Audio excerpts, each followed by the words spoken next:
Communication toxique. Comment la détecter et la contrer? Une communication toxique ouvre la voie aux situations malaisantes, que ce soit à niveau social, familial ou professionnel. Entre confusion dans les messages et mauvaises interprétations, les malentendus s'installent et avec eux, les tensions. Celles-ci peuvent se ressentir à niveau interne, avec une sensation étrange et déroutante remettant en cause nos capacités de compréhension, ou à niveau externe, avec une crispation des échanges entre les personnes. Un pervers narcissique usera volontiers du pouvoir manipulatoire de ce mode d'expression. Mais l'ennui, c'est que tout le monde est susceptible de porter une certaine nocivité dans sa façon de dialoguer, y compris envers les personnes aimées. Apprenons donc à détecter les communications toxiques pour assainir les propos dits ou entendus. Cette réflexion est tirée d'un article du site internet www.pervers-narcissique.com, dirigé par Pascal Couder, psychanalyste et psychologue clinicien, co-auteur de l'ouvrage de référence « La manipulation affective dans le couple, faire face à un pervers narcissique ».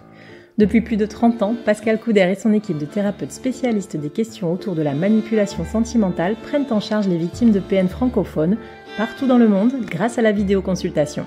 Rendez-vous sur pervers-narcissique.com pour accéder gratuitement à une multitude de ressources précieuses. Comment déceler la communication toxique? La communication toxique s'invite chez tout le monde et dans toutes les sphères socio-familiales, car transmettre un message de façon claire et directe est bien moins évident qu'il n'y paraît. Nocivité des échanges. Tous coupables? Si vous avez déjà manifesté votre agacement envers votre conjoint en criant « C'est moi qui fais tout toute seule ici !» ou sur vos enfants en assénant aux quatre vents « J'en ai par-dessus la tête de vivre dans une porcherie !» alors vous avez communiqué sur un mode toxique. Cette façon de s'exprimer rejoint l'agression passive dans laquelle on fait savoir son mécontentement sans pour autant chercher à changer les choses par soi-même. C'est tout simplement placer des attentes sans les verbaliser et sans les assumer pleinement, ce qui engendre une grande frustration appelée à exploser tôt ou tard dans des conditions souvent démesurées. Du poison dans les échanges, quelles répercussions? Vos interlocuteurs, qui ne manquent pas de déceler votre frustration, en éprouvent du stress, voire de la culpabilité et un sentiment d'impuissance tout en se sentant agressés. Ils vont donc répondre de diverses manières. Dans ces conditions, le ton peut vite monter et les réactions hostiles des uns envers les autres peuvent prendre de l'ampleur.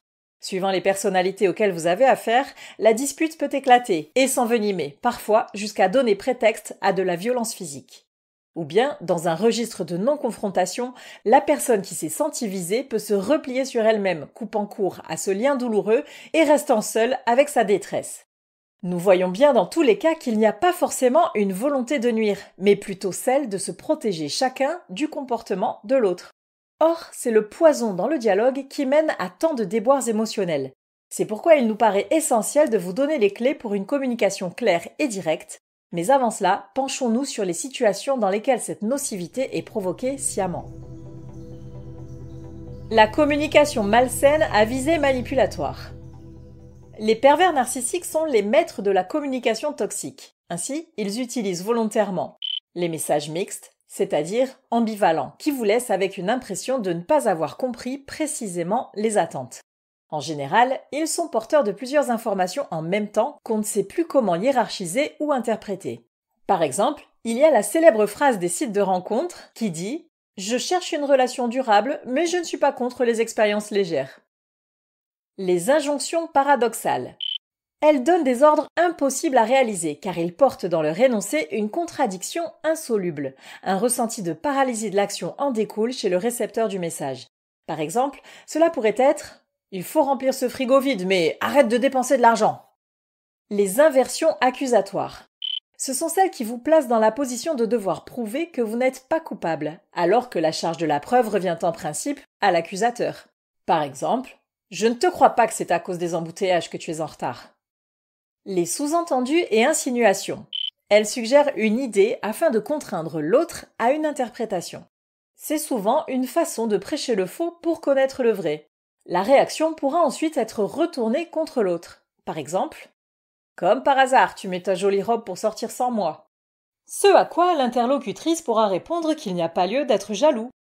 Le manipulateur sentimental se fera alors un plaisir de renverser la situation en affirmant « Si tu penses que je suis jaloux, c'est que tu n'as pas l'esprit tranquille ».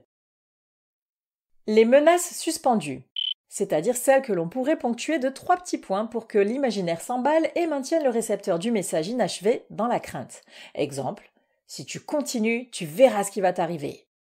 Ici, il est évident que le but de ces manipulations verbales est d'entretenir le gaslighting qui provoque de nombreux conflits psychiques chez la personne qui reçoit ces types de phrases. Pour les PN, c'est donc un jeu qui contribue à maintenir leur emprise sur leur proie. Comment assainir le dialogue et contrer les tentatives d'enfumage? Assainir le dialogue, c'est lever les doutes et ne laisser aucune place à l'interprétation. Ainsi, si la toxicité tente de s'installer, que celle-ci soit consciente ou inconsciente, elle sera rapidement détectée. Les 4 niveaux de clarté de la communication. Selon la théorie de la communication menée par Paul Václavic, il existe 4 types de messages, du moins précis au plus intelligible. Non clair, indirect. Il n'y a pas de demande précise ni d'adressage identifiable. Exemple, j'en ai marre de faire la cuisine tous les soirs. Non clair, direct. Il n'y a pas de demande précise, mais un adressage à quelqu'un d'identifié. Exemple, chérie, il faudrait m'alléger un peu le soir. Indirect, clair. La demande est formulée, mais non adressée à quelqu'un en particulier. Exemple, j'ai besoin qu'on m'aide en cuisine. Direct, clair. La demande est précise et adressée à quelqu'un d'identifié. Exemple, chérie, j'ai besoin que tu fasses la cuisine un soir sur 2. Parvenir à énoncer le message sans ambiguïté et à l'adresser à la personne concernée est donc le moyen le plus efficace pour se faire bien comprendre. Mais que faire quand l'interlocuteur ne cherchait pas forcément à être spécifique? Les 4 conditions pour un message limpide. La meilleure solution pour parvenir à une communication saine, c'est de réunir 4 éléments. Un émetteur du message, un récepteur du message, un contexte dans lequel le message s'inscrit. Si une seule de ces conditions manque, le message ne sera pas reçu dans toute sa dimension et risque d'être fragilisé par des interprétations hasardeuses.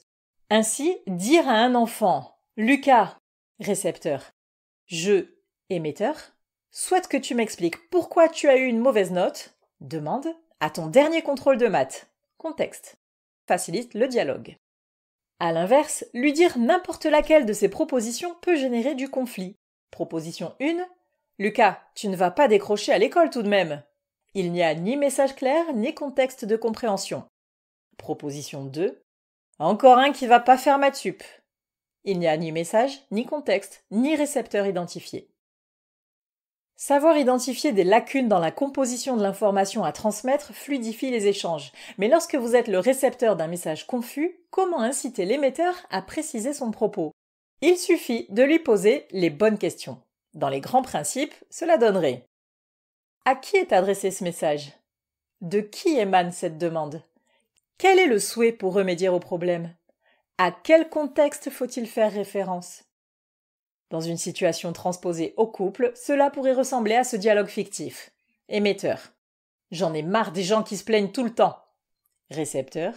Est-ce à moi que tu t'adresses ou à quelqu'un d'autre? À quelle occasion as-tu entendu une plainte? Qu'attends-tu de moi? Suivant les réponses fournies à ces questions limpides et le comportement de votre interlocuteur, y compris son langage corporel, vous verrez s'il y a là une tentative de manipulation ou non. Si c'est le cas, c'est qu'il n'y a rien à comprendre et surtout rien à vous reprocher. Coupez court à la conversation et ne gardez en vous aucune sensation désagréable de cet échange qui n'avait rien de constructif.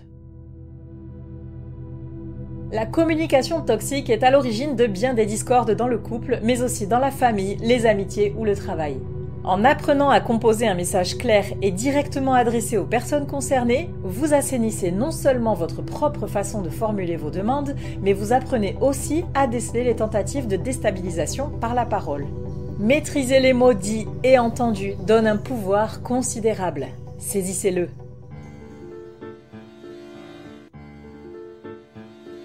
N'hésitez pas à vous faire accompagner par des thérapeutes spécialistes des questions de la perversité narcissique. Rendez-vous sur www.pervers-narcissique.com et trouvez-y de nombreux conseils sur comment gérer la séparation, comment gérer l'après, la reconstruction, et vous pourrez également rentrer en contact avec un membre de l'équipe. Ne restez pas seul. Merci d'avoir écouté ce podcast. Rendez-vous très prochainement pour un nouvel épisode. N'hésitez pas à vous abonner pour ne rien manquer des prochaines publications. À très bientôt.